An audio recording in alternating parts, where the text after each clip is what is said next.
women who succeeded in defining their own fate despite the difficult challenges that life dealt them. Magandang gabi po sa inyong lahat.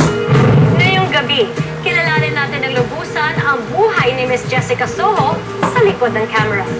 Journalism is really a calling.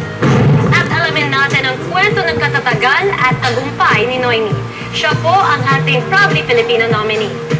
So I keep telling to my son, come back, come on, you can make it, you can make it. Muli natin pakinggan ang himig sa buhay ng isang dakilang mga awit na si Celeste Ligaspi. Kaya't samahan niyo ako ngayong gabi. Ako po ay si Charlene Gonzales Bulag, isang proud Filipina. I'm in search of her. She tells a unique story of a courageous beauty winning over adversity. She's trailblazing, truly inspiring. Join me as I chronicle the lives of women who are proudly Filipino.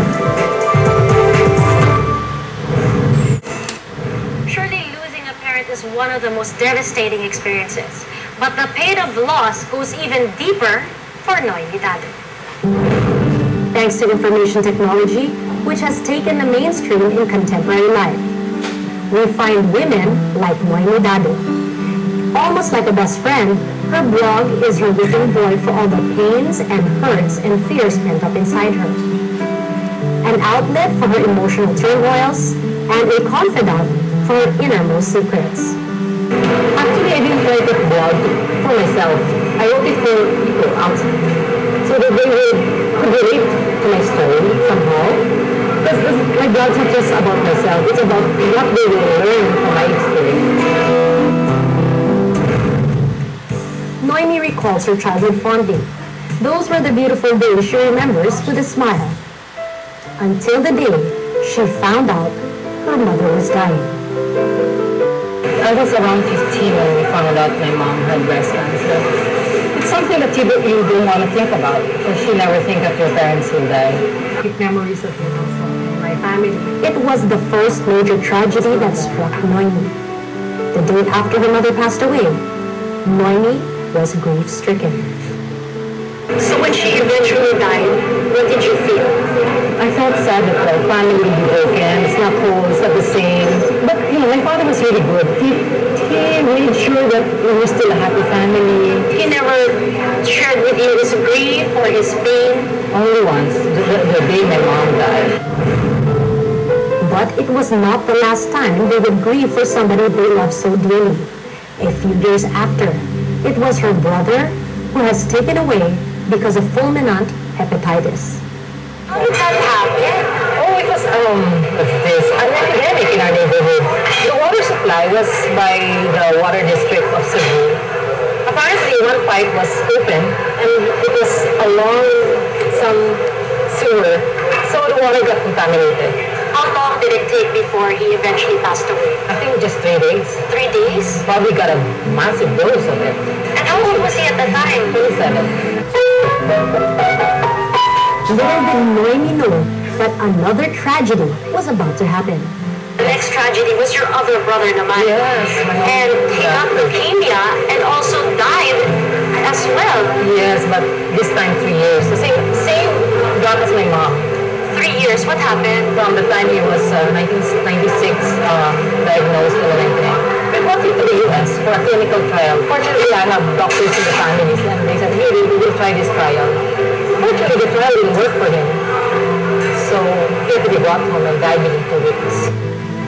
A mother and 2 siblings, their loss had been too painful, and her father found it too much to handle. I'm curious how your dad took all of this, because at the time, he lost his own wife, his partner, and his 2 sons. I never figured it out, but now I know that he must not have lived that healthily. Because he didn't talk much about it after the death. Because from what I know now, I'm jumping ahead. It's good to talk about it.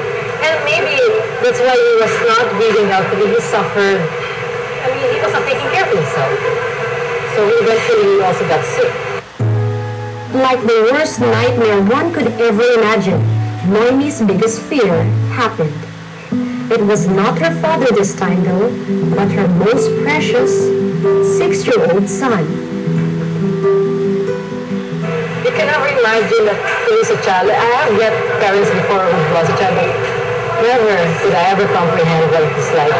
Do you remember the last words that your son told you? I remember he was in the beach, and then I was sitting down in the sand, across the sand. I couldn't walk well, so he said, "Come here, Mama, stay beside me." If only I could swim beside me. I didn't, because I said, I don't have a swimsuit. I told him, love Mom so very much. It's very supportive. Noemi never thought that that would be the last time she would ever hear her son ask for something. He drowned, was brought to the hospital, but was unfortunately unable to survive. It seems so surreal. I mean, this is not happening.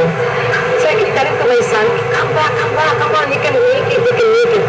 So always with hope. But you know what? I cried in the hospital. I was shocked. You didn't cry? I didn't cry. I was shocked. I couldn't think. So when you decided, okay, wala na siyang pag-asa, how did you say goodbye to your son? Oh, I kept holding him. His hands, his hair, and because I know that I'll never touch him again. I whispered in his ears, and then I told him, go to Jesus, go to the light, go to him. And I have this pendant here. Luijoe is always in my heart. So It took a while before Noemi could recover from her son's death. But the tragedies were not yet over. Few months passed, it was time for her father to say goodbye. The next incident after your son naman was your father. oh yeah. So that's another complication, another tragedy in your life. What was that like? He had a stroke. You know, when my father died, it was almost relief because he was suffering. 1989. So he died 2003. Imagine that 4 years the brother. He's holding on to something. So I said, Dad, you know what? You can go anytime because we're all okay. In the supreme effort of moving on, Noemi chose to write about the tragedies in her life, telling everyone about the losses and how she survived each of them.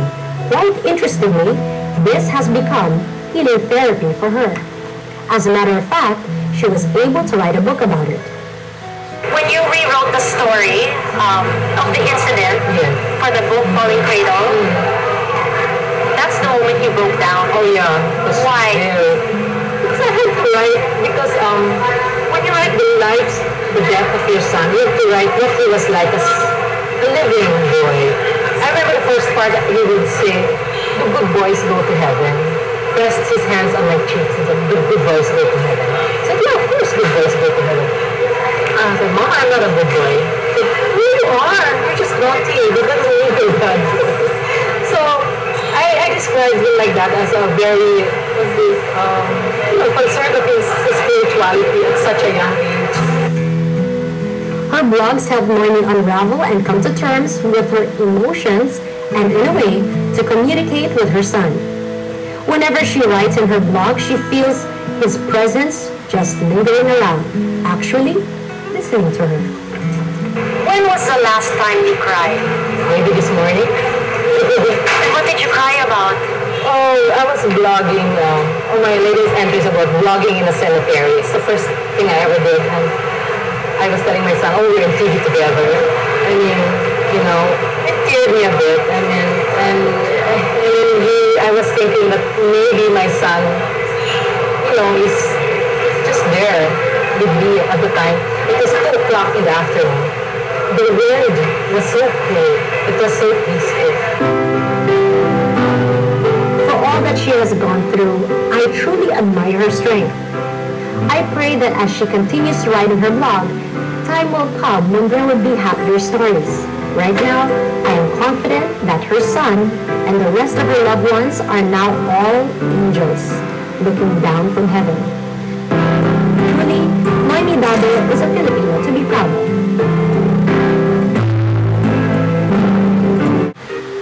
Today, I met Noemi Dado. I admire her strength to overcome the struggles. She has truly accepted what God's plans were for her. And for that, she is definitely a woman of strength and inspiration. It was the first time that I got to meet Celeste Legazpi.